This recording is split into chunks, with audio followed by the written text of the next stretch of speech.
Driverly.com, unlimited drama series. The champagne flute shattered against the marble floor with a crystalline crash that somehow managed to sound like applause.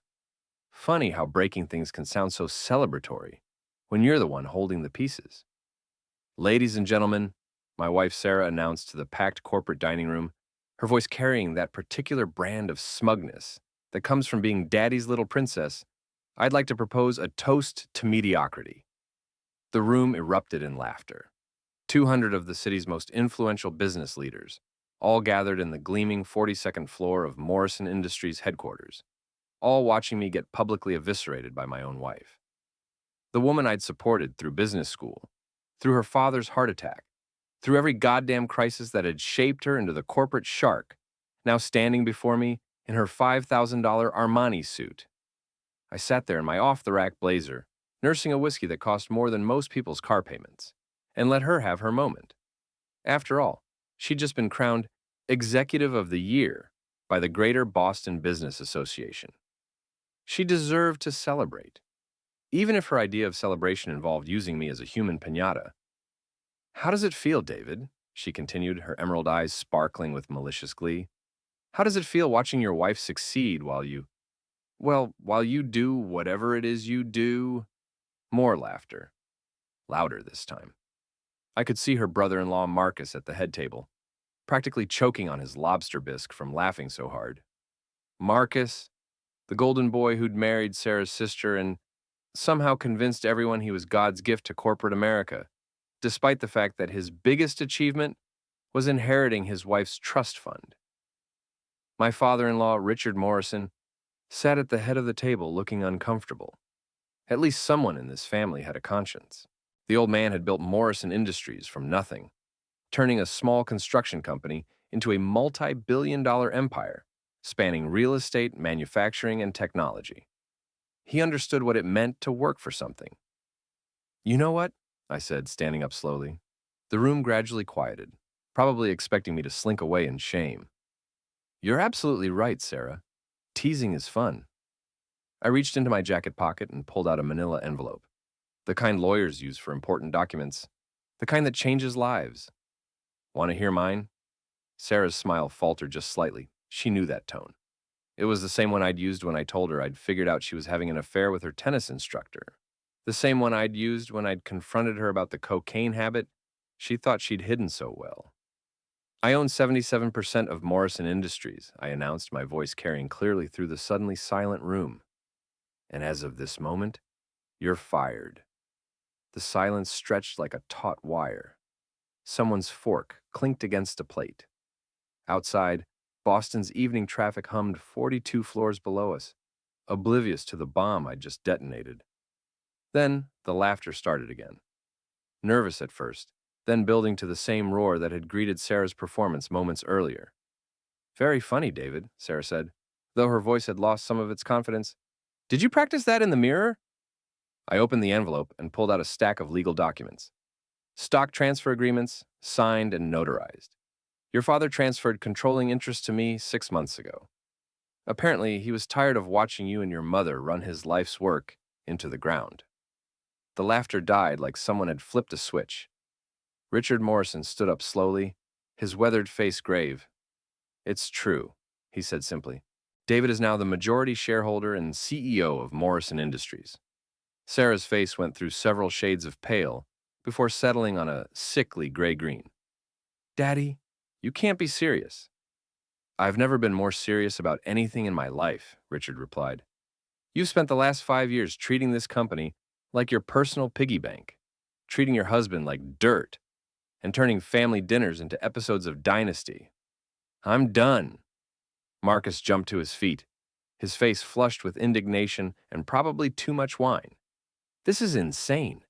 You can't just hand over a billion-dollar company to some nobody." "Nobody." I turned to face him, and for the first time all evening, I smiled. A real smile. The kind that doesn't reach your eyes. That's funny coming from someone whose greatest professional achievement is marrying well. I walked over to Sarah, who stood frozen like a deer in headlights. "Clean out your office by tomorrow morning. Security will escort you out if necessary." "You bastard." she whispered. You absolute bastard. Probably, I agreed. But I'm a bastard with a controlling interest in your father's company. Funny how that works. I looked around the room at all the shocked faces. These people had just watched the natural order of their world get turned upside down. The nobody husband had just dethroned the princess. Oh, and Sarah, I called as I headed for the elevator. I've filed for divorce. You'll be hearing from my lawyers. The elevator doors closed on a room full of stunned silence, and for the first time in years, I felt like I could breathe again. The first sign that Sarah and her mother weren't taking my corporate coup lying down came at 6:30 the next morning, when I discovered my car had been decorated with what appeared to be an entire can of hot pink spray paint. Loser was spelled out across the windshield in letters 2 feet tall.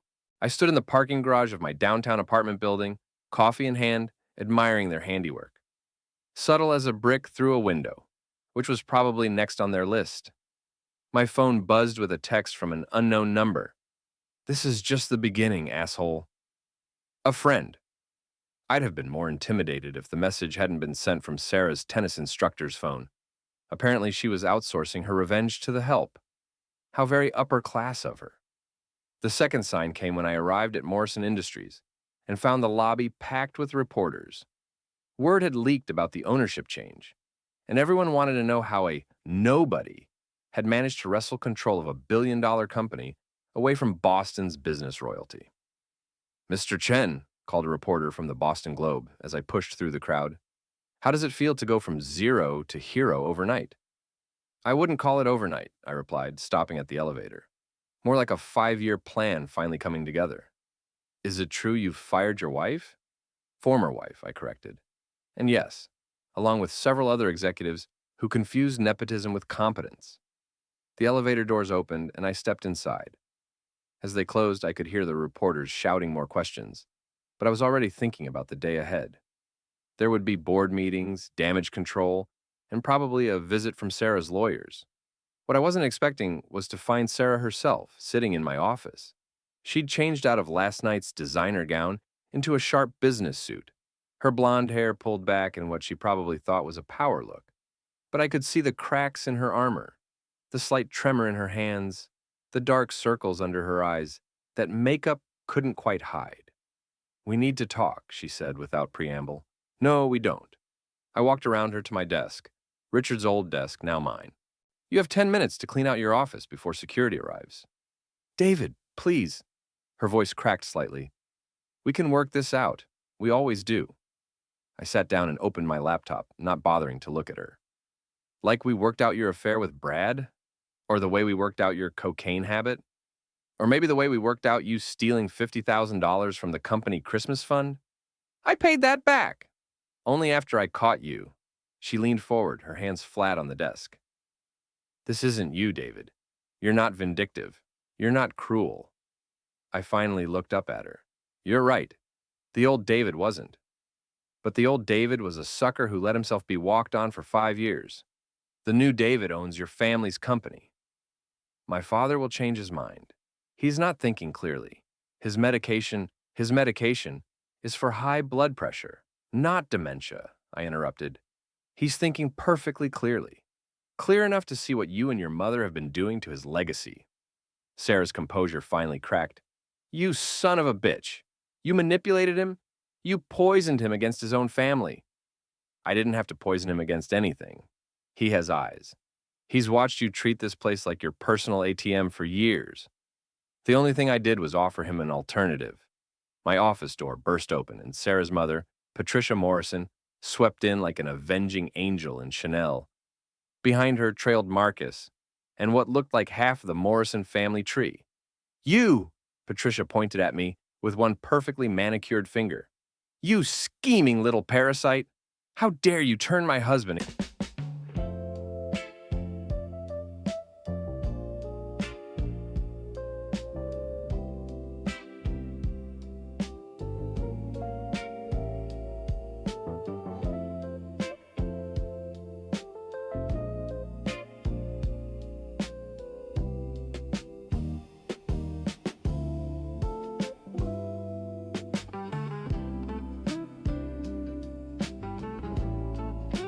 against his own children.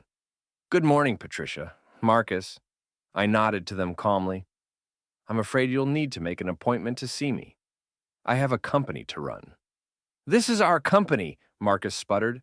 Our family built this place. Your family built it, I agreed. But your family also signed it over to me, legally and irrevocably. Check with your lawyers if you don't believe me. Patricia's face had gone an alarming shade of purple. Richard was coerced. He wasn't in his right mind. He seemed pretty lucid when he told me about your gambling debts, I said pleasantly, and your son-in-law's cocaine habit, and Sarah's affair with the tennis instructor. Should I go on? The room fell silent. Sarah looked like she'd been slapped. That's right, I continued. Richard knows everything. Every dirty little secret you thought you'd hidden so well. He's known for months. The only question was whether he'd do something about it or just let you destroy everything he'd worked for. I stood up and walked around the desk to face them. He chose to do something about it. He chose me. Patricia's voice dropped to a venomous whisper. This isn't over. You're right, I agreed. It's not, because I'm just getting started. Security arrived then. 2 large men in black suits who looked like they could bench press a Buick. Please escort these people from the building, I said, and add them to the list of individuals who are not permitted on company property without prior authorization. As they were led away, Sarah turned back to me one last time. I'll destroy you for this, David. I'll take everything you have. I smiled. You already tried that, sweetheart, for 5 years. How'd that work out for you? The door closed behind them, and I was alone in my office. Through the floor-to-ceiling windows, I could see Boston Harbor stretching out toward the Atlantic. Somewhere out there, a new day was beginning. And for the first time in years, I was looking forward to it. The problem with declaring war on your wife's family is that it tends to make things awkward with your friends, especially when your friends are part of the same social circle that considers the Morrisons Boston royalty. I discovered this 3 days after the corporate coup when I walked into Murphy's pub for our weekly poker game and found my usual table occupied by strangers. David, called out Tom Bradley from across the room. Tom had been my college roommate, best man at my wedding, and the closest thing I had to a brother. He was also Sarah's cousin. I walked over to where he sat with Mike Sullivan and Jennifer Walsh, our usual poker crew. The atmosphere was about as warm as a morgue in January. Where's everyone else? I asked, pulling out a chair. They couldn't make it, Mike said without looking up from his beer. Mike owned a successful law firm and had handled several contracts for Morrison Industries over the years, past tense being the operative phrase. All of them? I pressed. What are the odds? About the same as the odds of you not being a complete asshole, Jennifer said flatly. Jennifer was a real estate agent who specialized in high-end properties. She'd made a fortune selling houses to Morrison Industries executives. Another past tense situation? I sat down anyway. So, I take it you've heard. The whole city's heard, Tom said. You humiliated Sarah in front of 200 people, stole her family's company, and destroyed her life. Yeah, we heard. Stole? I raised an eyebrow. That's interesting. I wasn't aware that accepting a legal transfer of ownership constituted theft. Don't play word games with us, Mike snapped. You know what you did. I know exactly what I did, and I agreed. I accepted control of a company from a man who was tired of watching his daughter and her family run it into the ground. I fired employees who were stealing from the company. I filed for divorce from a woman who was cheating on me with her tennis instructor. Which part of that makes me the bad guy? The part where you did it for revenge, Jennifer said, and the part where you humiliated someone you claimed to love in front of half of Boston's business community. Someone I claimed to love? I laughed, but there was no humor in it. Let me tell you about love, Jen. Love is supporting your wife through business school while working 2 jobs. Love is covering for her when she shows up to family dinners high on cocaine. Love is pretending not to notice when she comes home smelling like another man's cologne. The table went quiet. Sarah made her choices, I continued. She chose to treat me like dirt. She chose to steal from her father's company. She chose to have an affair. I just chose to stop enabling her. So you decided to destroy her, Tom said. I decided to stop being a victim. Mike leaned forward, his face flushed with anger. You want to know what I think? I think you're a small, petty man who couldn't handle being married to someone more successful than you. So you found a way to tear her down. More successful? I stood up, my chair scraping against the floor. She was successful at spending daddy's money and snorting cocaine. If that's your definition of success, then yeah, she had me beat. Get out, Jennifer said quietly. What? You heard me. Get out. We don't want you here. I looked around the table at three people I'd considered friends for over a decade.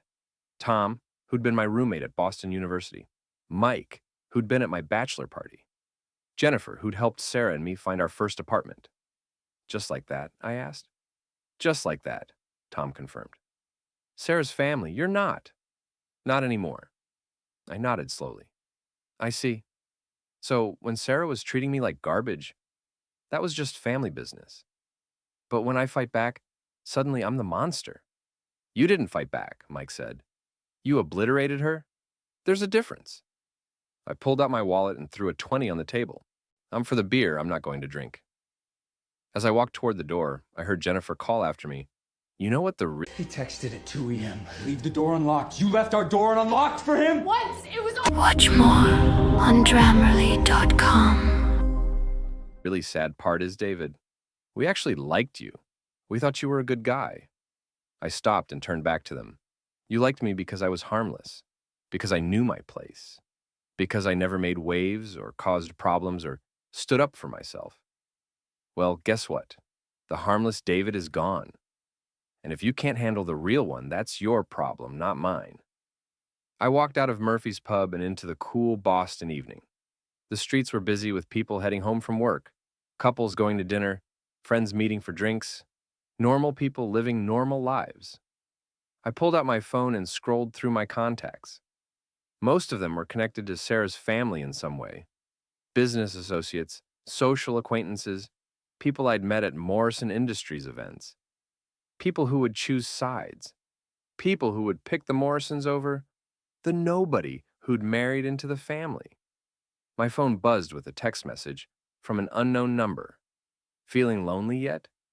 This is what happens when you bite the hand that feeds you. A friend. I deleted the message and kept walking. Let them play their games. Let them choose their sides. I'd been alone before I met Sarah, and I'd survived just fine.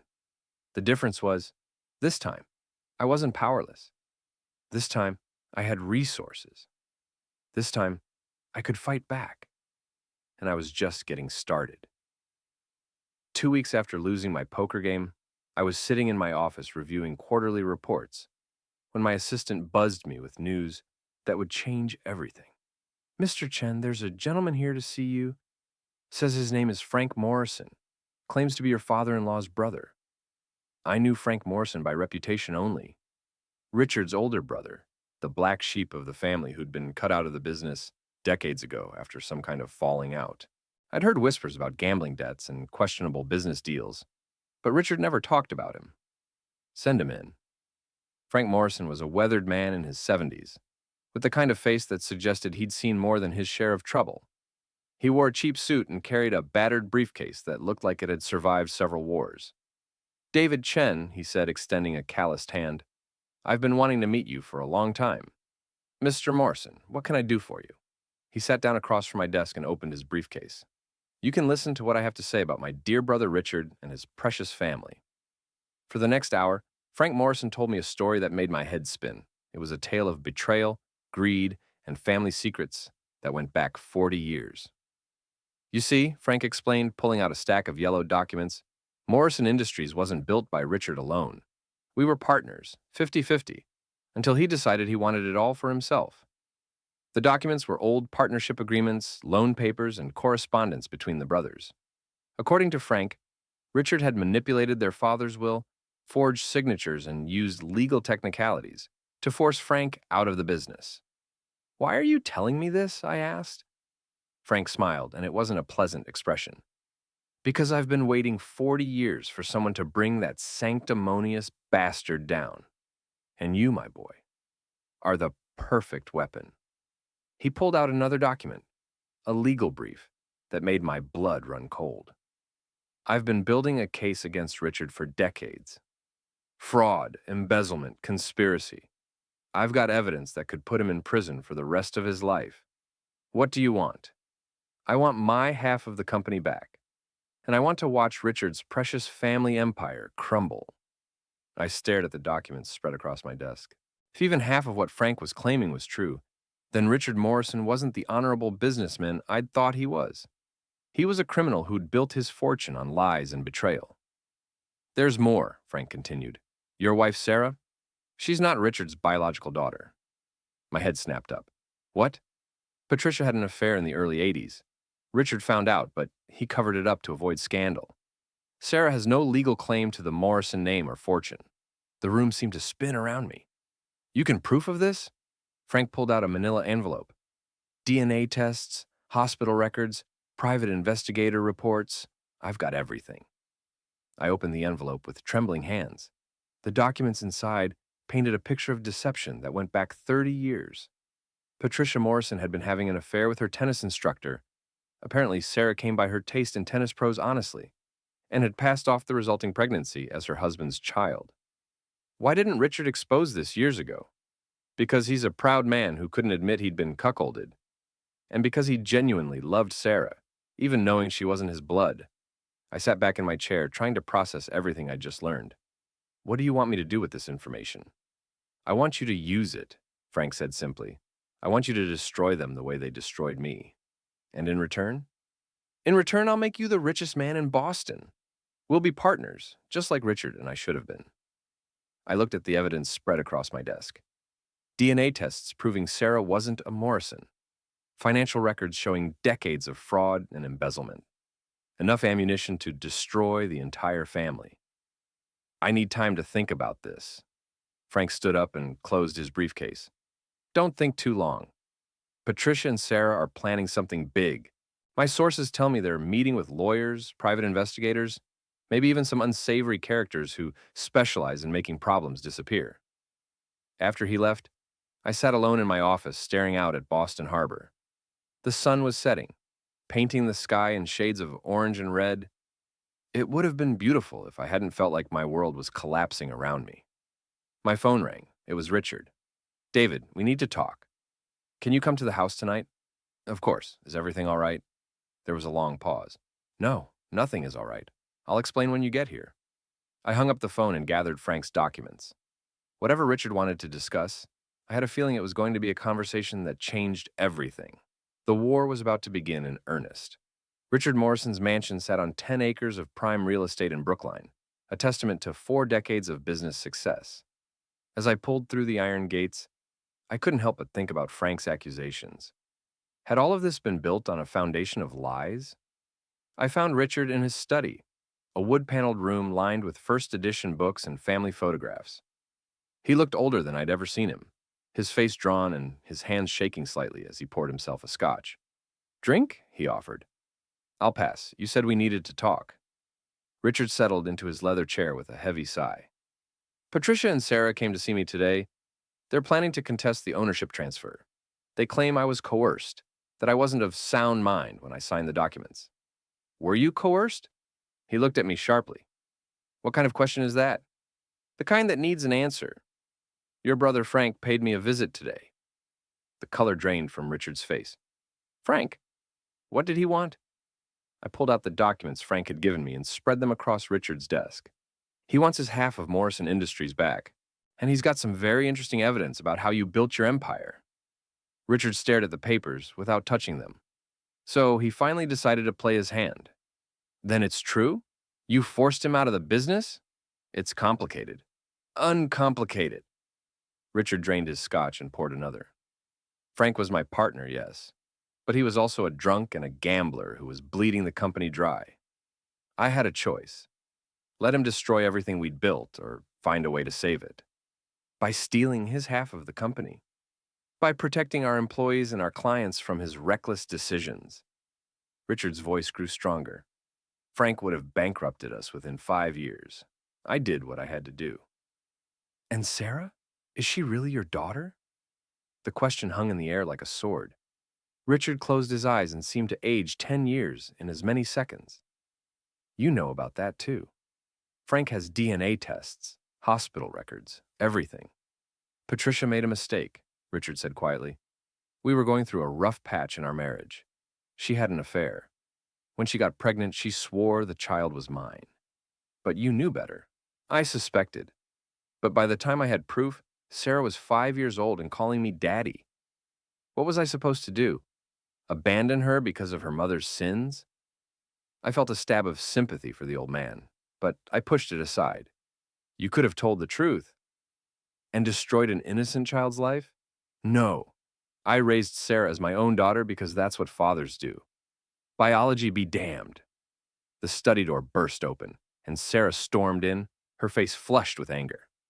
Behind her came Patricia, Marcus, and Tom Bradley, my former friend and poker buddy. Well, well, Sarah said, her voice dripping with venom. The conspirators having a meeting? Sarah, this is a private conversation, Richard said wearily. Nothing's private anymore, Daddy. Not since your precious son-in-law decided to destroy our family. She walked over to the desk and saw Frank's documents spread across it. Her face went white. What is this? Insurance, I said simply. Your Uncle Frank has been building a case against your father for 40 years. Fraud, embezzlement, conspiracy. He's got enough evidence to put Richard in prison for the rest of his life. Patricia gasped. That's impossible. Frank is a bitter old man making up lies. DNA tests don't lie, I said, picking up one of the reports. Neither do hospital records or financial documents. Sarah snatched the DNA report from my hands and read it quickly. The paper fluttered to the floor as her hands began to shake. This is fake, she whispered. It's not fake, Richard said quietly. I'm not your biological father, Sarah. I never was. The room erupted in chaos. Patricia screamed denials. Marcus started shouting about lawsuits and fraud. Tom looked like he'd been punched in the stomach. But Sarah just stood there in silence, staring at the man she'd called father for 32 years. You knew, she said finally. All these years, you knew. I knew and I didn't care. You were my daughter in every way that mattered. Except legally, I interjected. Legally, you have no claim to the Morrison name or fortune. You're not entitled to inherit anything from Richard's estate. Sarah turned on me with fury in her eyes. You bastard!